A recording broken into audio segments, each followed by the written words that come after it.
안녕하세요. 백두산 금융연구소의 백두산입니다. 3월 30일 화요일 밤 8시 10분입니다. 자, 오늘 한국은 상승 마감했습니다. 코스피는 상승, 코스닥은 선물은 150 선물은 약보합인데 뭐 코스닥 지수는 어쨌든 좀 강하게 마감을 한 것 같긴 해요. 아무튼 자세한 거는 조금만 이따 살펴보고요. 오늘 저녁 영상은 이제 이거를 좀 먼저 시장 코스피 코스닥 이야기 말고 좀 다른 이야기를 가지고 좀 시작을 해볼까 합니다. 제가 원래 이거 오늘 아침에 이야기를 하려고 그랬었던 건데 아침에는 원래 다들 사람이 좀 정신이 없지 않습니까? 그죠? 그래서 저도 정신이 없어가지고 원래 아침에 하려고 했던 그 이야기를 아침 영상 다 녹화하고 나서 뒤에 생각나서 뒤에 조금 하고 말았어요. 그 이야기를 좀 이제 앞으로 당겨와서 저녁 영상 시작할 때 아예 그 얘기를 좀 하고 넘어가려고 그럽니다. 사실 뻔한 이야기긴 한데요. 이제 금리하고 환율에 관련된 이야기거든요. 좀 간단하게 해보고 넘어가도록 하겠습니다. 지금 제가 계속 여러분들께 보자라고 말씀을 드리는 두 가지 이슈가 주식시장 자체도 우리가 살펴보고 있지만 주식시장 영향을 미치는 다른 게 뭐예요? 환율하고 또 하나는 금리지 않습니까? 그죠? 이 부분을 신경 쓰자라고 하고 있는데 여러분들 이제 그 부분을 좀 명확히 하고 넘어가야 될 것 같아요. 환율 같은 경우 달러 강세가 지금 현재 이어지고 있는데요. 이 달러 강세 같은 경우는 이거는 신흥국에만 영향을 미치는 겁니다. 신흥국에만요. 달러 강세가 나타나는 이유가 여러 가지가 있을 수가 있어요. 뭐 미국 경제만 독자적으로 잘 나가기 때문에 달러가 강할 수도 있고 뭐 다양한 이유가 있을 수 있는데 아무튼 달러가 강한 거하고 미국 증시는 뭐 그다지 상관관계가 그렇게 크게는 없습니다. 달러 강세와 직접적인 영향을 이 달러와 직접적인 영향을 받는 거는 신흥국 증시가 직접적인 영향을 받는 겁니다. 달러가 강하면 달러가 강하다는 얘기가 뭐예요? 그러니까 전 세계 돈이 다 미국으로 쏠린다는 이야기 아닙니까? 그럼 어떻게 되겠어요? 신흥국은 돈 빠져나간다는 이야기예요. 한국 증시는 신흥국 증시이기 때문에 달러와 그 코스피는 상당히 밀접한 영향이 있습니다. 그래서 달러가 강하니까 뭐 미국 주식이 하락한다 요거는 아닙니다. 요렇게 이야기하기는 어려울 수 있어요. 그렇지만 달러가 상승하니까 코스피가 하락해야 돼라는 거는 어느 정도 좀 아예 틀린 얘기는 아니고 좀 설명력이 좀 높은 이야기라고 할 수가 있겠습니다. 자, 그래서 달러가 미치는 영향, 일단 이 달러하고 환율하고 따로따로 보셔야 되는 겁니다. 따로따로. 얘는 돈의 가치, 얘는 돈의 상대적인 가치인 거고 얘는 아예 돈의 직접적인 가치인 거죠. 얘가 채권, 금리 같은 경우는요. 얘는 상대적인 가치, 얘는 진짜 가치. 금리는요. 대충 이런 식으로 뭐 좀 제 말이 틀렸을 수도 있지만 대략적으로 이렇게 이해를 하시면 되는데 금리 같은 경우는 그 전체 주식시장 다 영향을 미치는 겁니다. 전체 주식시장 다. 이거는 뭐 한국이고 미국이고 뭐 그런 거 없이 전 세계 증시에 다 영향을 골고루 미치는 거. 이건 돈의 가치에 해당되는 부분이기 때문에 전체 주식시장에 다 영향을 미치는 거. 달러 하나 요거 자체는 신흥국에만 영향을 미치는 거. 이렇게 보시면 될 것 같아요. 그래서 지금 이 금리 같은 경우는 최근에 올라가고 있는 게 시장의 악재로서 받아들여지고 있는 건데요. 이 부분에 관해서도 이제 조금 좀 여러분들이 명확하게 좀 하고 넘어가야 될 부분이 뭐냐면은 제가 예전에 이런 말씀 드린 적이 있어요. 대세 상승의 조건이라고 하면서 대세 상승이 일어나려면은 일단 기본적으로 경제가 좋아야 된다. 그래서 대세 상승 기본 조건 1이 뭐냐면은 1번 기본 조건이 뭐냐면은 연방준비제도에서 경제가 좋다고 인정을 해서 기준금리를 인상할 때 금리가 인상될 때 대세 상승이 일어난다라고 말씀을 드렸었어요. 그럼 이제 이렇게도 생각할 수가 있는 거 아닙니까? 야, 지금도 금리 오르면은 경제가 좋아서 금리 오른다며 그러면 주식시장의 대세 상승 조건이 아니야? 라고 물어볼 수도 있는 거죠. 근데 이거는 아니다라는 점을 지금 제가 이제 말씀을 드리려는 건데요. 경제가 좋아서 연방준비제도가 긴축을 하는 거는 괜찮습니다. 이거는 어떤 기업에도 부담이 되지 않아요. 경제가 좋기 때문에 아무도 이자 비용을 부담스러워하는 기업들도 없고 이것 때문에 망하는 회사들도 없단 말이에요.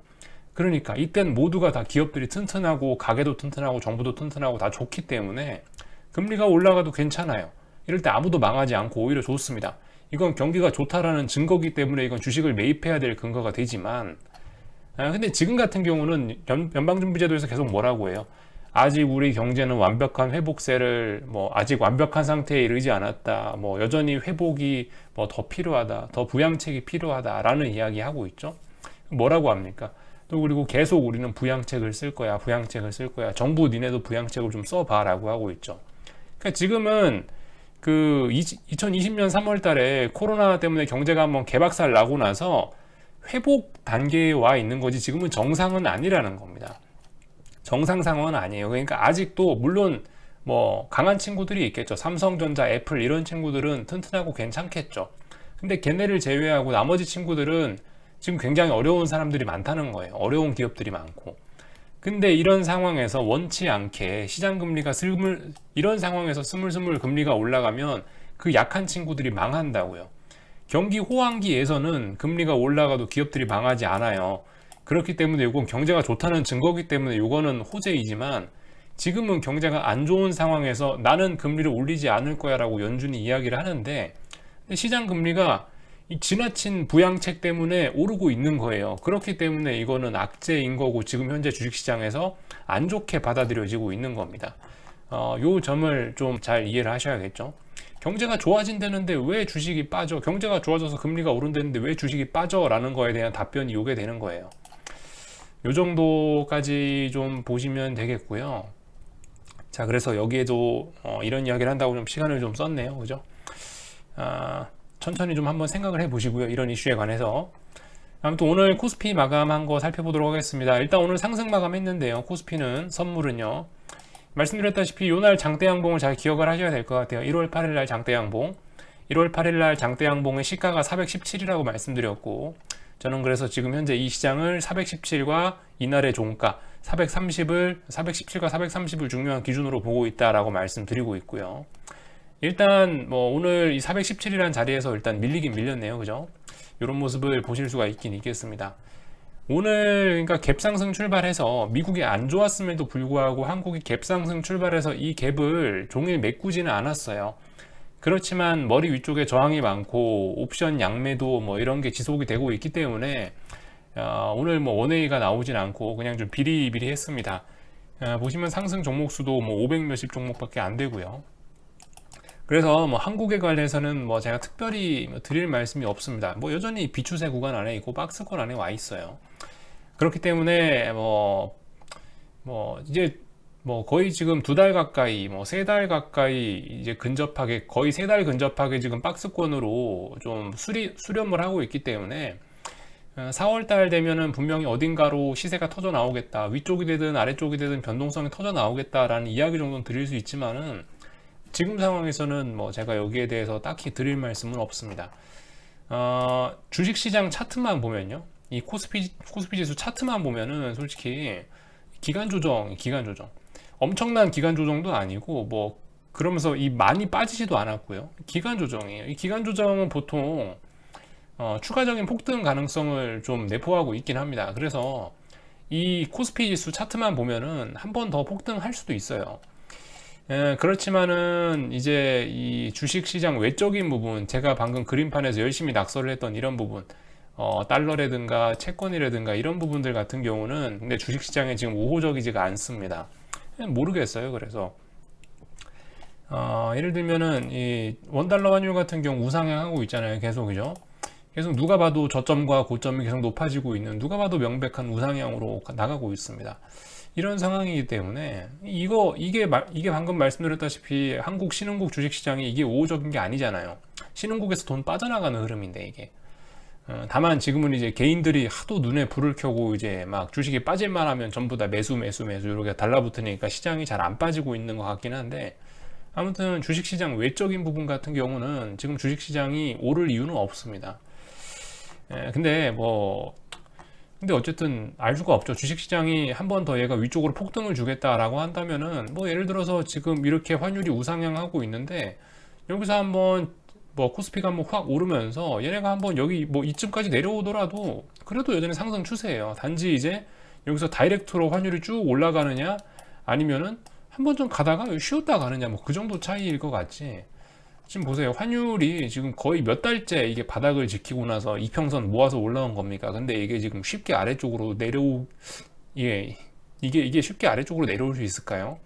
전 개인적으로 좀 힘들 것 같거든요. 어쨌든 이 상승 추세를 이번에 주식이 한 번 더 오른다라고 해도 깰 것 같지는 않고, 아무튼 뭐 특별히 이상한 건 없어요. 여기서 주식시장이 한 번 더 올라주면은 환율이 한 번 아래쪽으로 쿵 떨어졌다가 다시 올라가겠죠. 이대로 뭐 추세가 설마 죽을까 싶어요. 투매까지 나온 상황에서 이제 오버슈팅 봐야 되는 상황인데, 오버슈팅 봐야죠, 그죠? 근데 지금 오버슈팅이라고 할 만한 건 전혀 없고, 어떤 매집이나 뭐 어떤 매물 소화 이런 모습들만 보이고 있는데, 조정의 모습을 보이고 있는데, 하여튼 이대로 추세가 여기서 확 죽는다? 이대로 여기서 다시 원화가 초강세로 나타나서 막 900원, 800원 간다? 그것도 좀 이상할 것 같아요.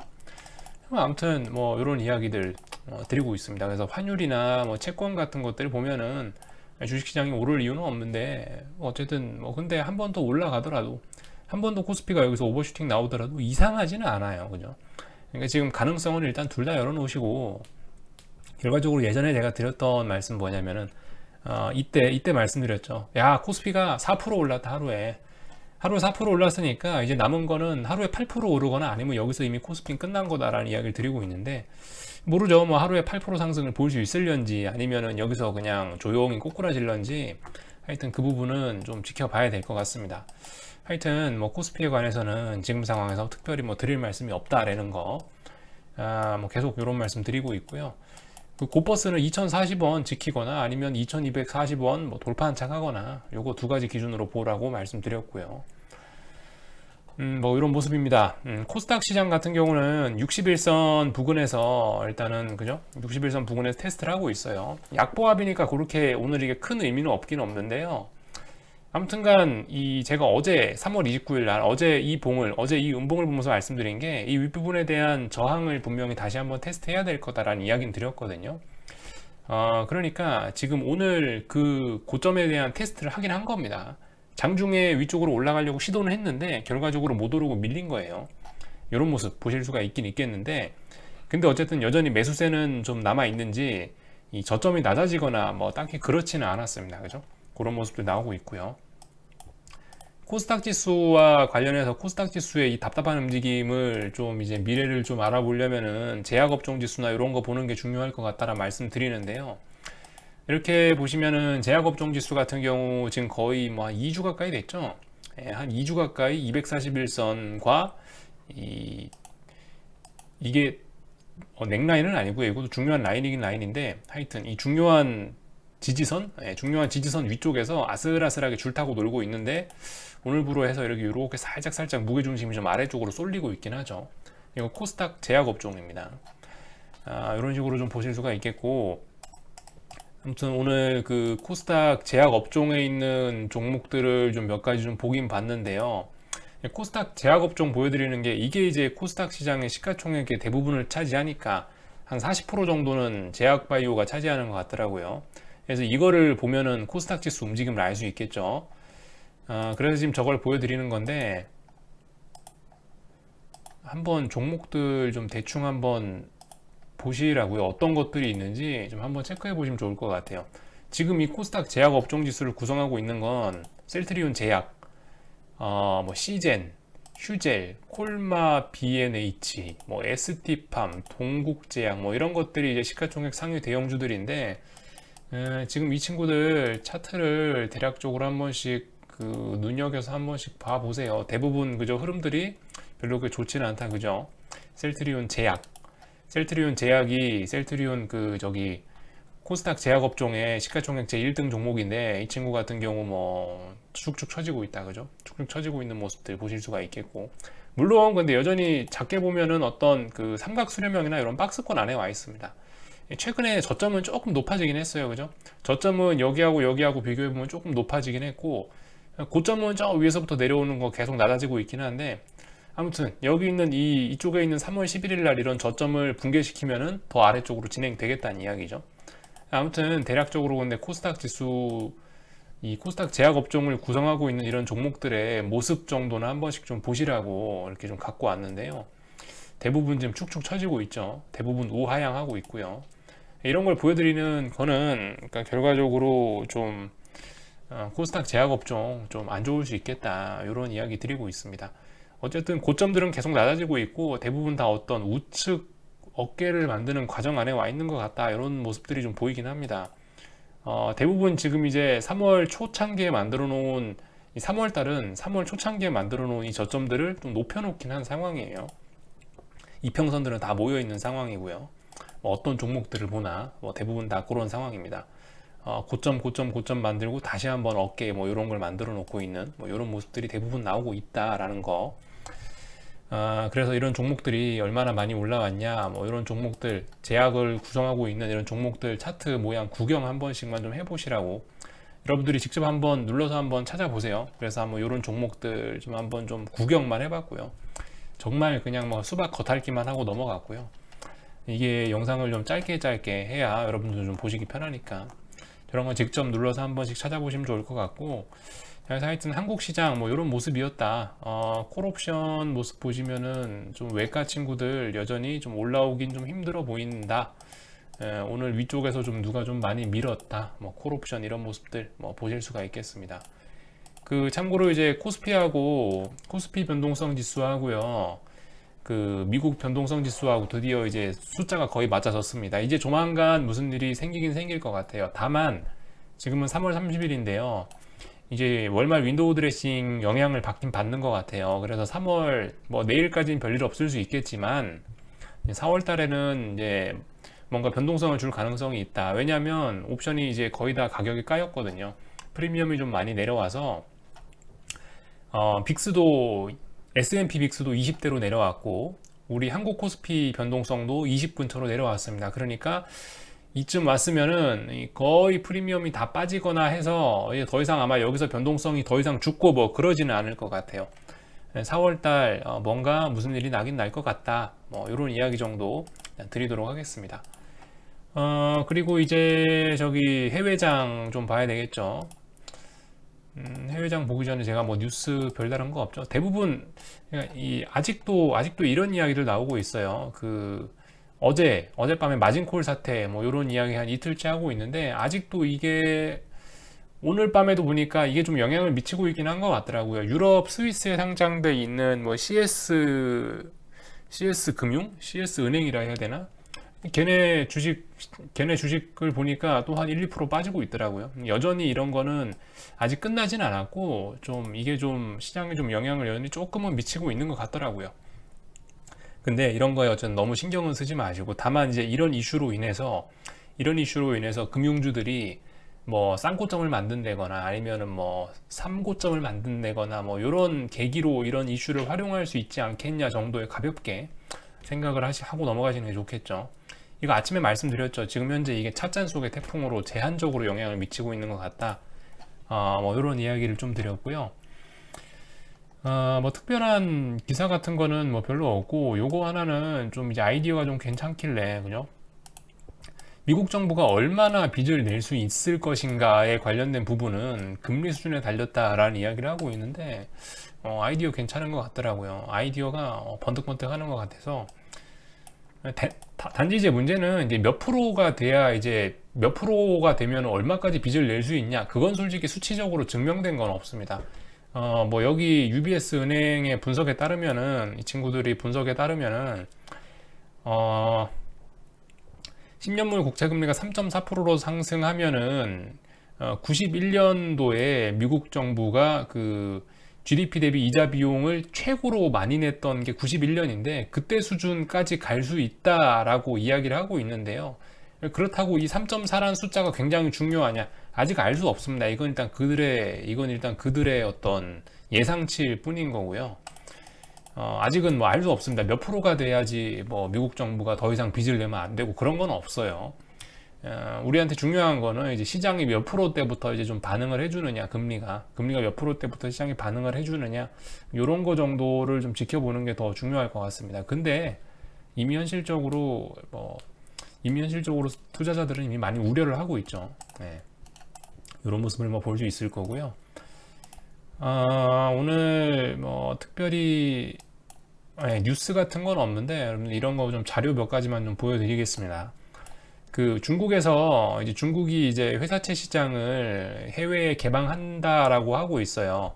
그래서 이제 중국에 있는 수많은 그 신용평가사들이 자기네들 국내 기업들을 평가하는데 이런 평가를 주고 있답니다. 트리플 A가 13%, 뭐 AA가 83% 이런데 이거는 이제 말 그대로 지들끼리 북치고 장구치기 하는 거죠. 예, 그 지들끼리 북치고 장구치고 하는 거고 글로벌 순으로 맞추니까 어떻게 되냐? AAA, 트리플 A는 하나도 없고 이런 식으로 좀 금리가 낮아지고 있다라는 걸 좀 볼 수가 있겠습니다. 금리가 아니고 신용등급이 낮아지고 있다는 걸 볼 수 있겠어요. 이 얘기는 뭐예요? 이제 만약에 중국 채권 시장의 대외 개방이 현실화 된다면은 중국 기업들이 부담해야 되는 이자 비용은 더 늘어날 수도 있겠죠. 네, 이런 점들 한번 생각해 볼 필요가 있겠습니다. 트리플 A가 말이 되겠냐고요. 중국 신용평가사가 트리플 A 준 기업을 우리가 믿을 수 있을까요? 현실적으로는 A밖에 안 된다. 뭐 이런 식으로 맞추고 뭐 이렇게 화살표를 써놓은 게 A밖에 안 된다라는 이야기는 아니겠죠.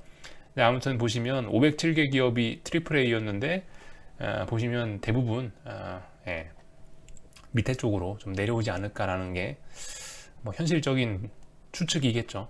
예, 아무튼 뭐 이런 자료 정도 하나 봤고요. 뭐 재밌는 것도 몇 개 있었는데 요거 블룸버그 컨센서스 기준으로 신흥국 금리 인상 예상하는 국가들 21년에 우크라이나, 칠레, 아르헨티나, 남아공 22년쯤 되면 한국, 필리핀, 인도네시아 22년쯤 되면 베트남, 말레이시아, 인도 정도가 기준금리를 인상할 수도 있다라는 예측이 나오고 있는데 이건 어디까지나 예측에 불과하죠. 이게 뭐예요? 그러니까 지금 미국 10년물 국채 금리가 자꾸 살살살 치솟고 있으니까 인플레이션 이런 게 있다 보니까 자연스럽게 신흥국들은 어떤 자금 유출을 방지하기 위해서 이런 것들을 해야 된다. 기준금리 인상을 해야 된다. 신흥국들의 위기가 슬슬 이제 좀 네, 그죠? 신흥국들 위기가 생길 수 있다. 이런 것 때문에 좀 미래에 이 예상치는 예상치일 뿐이고 원래 안 좋은 일은 생각보다 훨씬 급하고 빠르게 일어나기 때문에 이 숫자는 참고도 하지 마시고요. 아무튼 그럴 수도 있다라는 거 정도 보시면 될 것 같습니다. 그래서 뭐 이 정도를 좀 봤고요. 여기서도 좀 뭐 재밌는 이야기는 있긴 있더라고요. 뭐 이런 것도 상당히 재밌는 데이터던데 보시면은 이 S&P 이익입니다. 여기 있는 이 진한 파란색 선이 뭐 S&P 500에 상장된 기업들의 뭐 보시면 써 있죠. 뭐 forward P, 트레일링 12month EPS라 써 있죠. S&P에 상장된 그 기업들의 이익을 나타낸 거고 파란색 선은 S&P 지수죠. 보시면 이번에 좀 많이 올라갔고 이 괴리가 상당히 많이 벌어진 걸 보실 수가 있겠죠. 가장 많이 벌어졌죠. 지난 10년간을 비교한 겁니다. 여기가 2011년이고 2021년인데 이렇게 보시면 10년 중에 가장 이 괴리가 심하다. 어떻게 될까? 과연 얘네가 이익이 올라와서 주가를 맞출 거냐 아니면 주가가 내려와서 이익에 맞출 거냐 한번 생각해 봐야 되겠죠. 평균적으로도 비싸다라는 자료입니다. 요거는 S&P 이 초록색 선이 5년 평균 5년 평균 이익이고요. 요건 10년 평균 이익인데 5년 평균으로 봐도 지금은 지나치게 높은 수준이고 10년 평균으로 보면 너무나 높은 수준이고요. 이런 거를 좀 확인해 보실 수가 있겠다. 주식이 좀 비싸다라는 증거 뭐 이런 게 될 수 있겠죠. 아무튼 뭐 그렇습니다. 이런 것들 좀 보여드리고 싶었고 하여튼 오늘도 오늘도 똑같습니다. 평상시하고 똑같이 금리하고 달러하고 이런 것들 좀 체크하시면 되겠죠. 자, 참고로 지금 요거는 이제 달러 인덱스인데요. 제가 아까 영상 시작할 때 그림판에 놓고 보여드렸죠. 달러가 오르면 신흥국이 안 좋은 게 맞다. 안 좋은 게 기본이다 라고 말씀드렸는데 오늘 무슨 이유가 있는지는 잘 모르겠습니다. 하지만 사실 이유가 필요 없죠. 뭐 달러가 오르는데 뭔 이유가 필요 있겠어요. 지금까지 사실 주식이 오르는데도 뭔 이유가 있어서 올랐던 건 아니고 상승 추세니까 올랐던 거죠. 그냥 솔직히 투기적인 이유인데 이 친구들도 지금 보시면 이제 달러도 본격적으로 상승 추세로 전환이 돼버렸다라는 거. 상승 추세 중에 오르는데 뭐 여기 뭔 이유가 필요하겠습니까? 그죠? 아무튼 그래서 오늘 달러가 굉장히 많이 오르고 있는 겁니다. 0.24%면은 많이 오르고 있고 달러 인덱스 93.16을 가리키고 있습니다. 이거 물론 지금 이제 밤 8시 반이니까 마감하고 결과적으로 이게 아침에도 이러느냐가 중요한 건데 지금 이거 미국에 뭔 일이 있긴 있는 겁니다. 이렇게 달러가 오른다는 건요. 안 좋은 거예요. 그죠? 이게 코스피에 언젠가 악영향 미칠 거다. 지금 원달러 환율 여기 있죠. 원달러 환율 지금 1133원 여기 있습니다. 근데 지금 달러 인덱스는 여기 있다. 이거 괴리가 더 커지고 있습니다. 그죠? 어떻게 될까? 좀 굉장히 궁금해지네요. 그죠? 이 괴리를 어떻게 메꿀까? 좀 궁금해지고, 오늘 위안화도 잘 보셔야 되겠죠? 위안화는 어제 많이 올라가지고 오늘 뭐 조정 정도 나올 수도 있었는데 조정도 잘 안 나오네요. 또 상승하고 있네요. 그죠? 물론 이거 밤 8시 35분이기 때문에 아침에 봐야 되겠지만은, 하여튼 오늘 중국도 뭐 별로 그렇게 환율이 좋지는 않다. 어떤 이유에서인지 모르겠지만 지금 저렇게 신흥국 환율, 지금 달러가 강세가 나오고 있다라는 거, 이게 언젠가 코스피의 발목을 잡긴 잡을 거다라는 겁니다. 그리고 또 중요한 거, 금리 봐야겠죠. 금리는 아이고 폭등하고 있네요. 그죠? 금리 2% 오르고 있습니다. 그래서 1.76인데요. 제가 말씀드렸다시피 여기 있는 이 정고점 자리를 돌파하면서 아마 시장은 이 금리를 좀 주목해 줄 것 같다라는 이야기를 드렸었는데, 실제로 아마 이것 때문인 것 같아요. 지금 현재 미국 주식 선물은 좀 하락하고 있거든요. 분위기 좀 안 좋거든요. 그쵸? 파란불 들어와 있죠? 분위기 안 좋은데 아마 이것 때문일 겁니다. 무슨 이유에서 금리가 오르는지 뭐 뻔하겠죠. 보나마나 뭐 내일쯤 인프라 투자 이야기 한다고 하고, 뭐 그러니까 뭐 그 4조 달러짜리 인프라 투자 이야기하고 한다고, 그러니까 이게 오르는 거겠죠. 아무튼 오르고 있습니다. 그래서 지금 직전 고점을 돌파하고 있다라는 게 지금 중요한 점인데, 물론 8시 반이에요. 이거 내일 아침에도 이런지 어쩐지 좀 봐야 되는데, 금리가 치솟고 있다라는 거는 지금 현재 경제 상황에선 굉장히 이거 악재라는 겁니다. 그죠? 이게 경제가 좋은 상황이면 진짜 좋다라는 어떤 반증이 될 수 있는데, 경제가 지금 안 좋은 상황이기 때문에 금리 올라가는 거는 이건 좋게 봐줄 수가 없는 거죠. 이렇게 보시면 되겠습니다. 그래서 아마 지금 얘가 달러도 올리고 주식시장을 빠뜨리는 어떤 악재이지 않나, 눈에 드러난 악재이지 않나 싶어요. 물론 뭐 오늘 밤에 뭐 듣자 하니까 뭐 다양한 뭐 연준 위원들이 오늘 밤에 뭐라 할 계획이긴 한가 봐요. 근데 이 아저씨들이 뭐 여러분들 다 아시다시피 뭐 상관없다라고 이야기하고 있죠. 금리 좀 올라갈 수도 있다, 뭐 이런 식으로 이야기하고 있고, 인플레 2% 넘을 수도 있어, 뭐 이런 이야기하고 있고, 뭐 YCC 뭐 이런 거 안 할 거야, YCC 오퍼레이션 트위스트 이런 거 안 할 거야, 이런 이야기도 하고 있기 때문에, 솔직히 뭐 이 아저씨들이, 네 그죠? 이 아저씨들이 지금 치솟고 있는 금리를 진정시켜 줄 것 같지는 않고, 개인적으로는요. 내일 아침에 보겠습니다. 어떻게 되실라나. 하여튼 지금 현재로선 이게 악영향을 미치는 것 같다라는 이야기 정도밖에 못 드리겠네요. 그죠? 자, 하여튼 미국 같은 경우 이제 오늘 S&P 선물인데 뭘 보셔야 되냐? 3거래일째 여기 직전 고점, 여기 전고점 자리 돌파할 수 있는지 없는지 여부 보시면 되겠죠. 나스닥 같은 경우는 지금 뭐 3거래일째 이제 12,970 여기가 지금 저항이 되고 있는데, 이거 3거래일째 넘어가냐 못 넘어가냐 뭐 이런 거 정도 보시면 되겠습니다. 근데 솔직히 아마 지금 3월 30일이라서 윈도우 드레싱 빨 이런 게 있어가지고 아마 이렇게 막 폭락하고 그러지는 않을 것 같다는 생각을 조심스럽게 해봅니다. 오늘 좀 이래저래 좀 이야기가 좀 길어졌네요. 그래서 여기 정도까지 이야기하고 마치겠습니다. 궁금한 거는 리플 남겨주시고요. 내일 아침에 뵙도록 하겠습니다.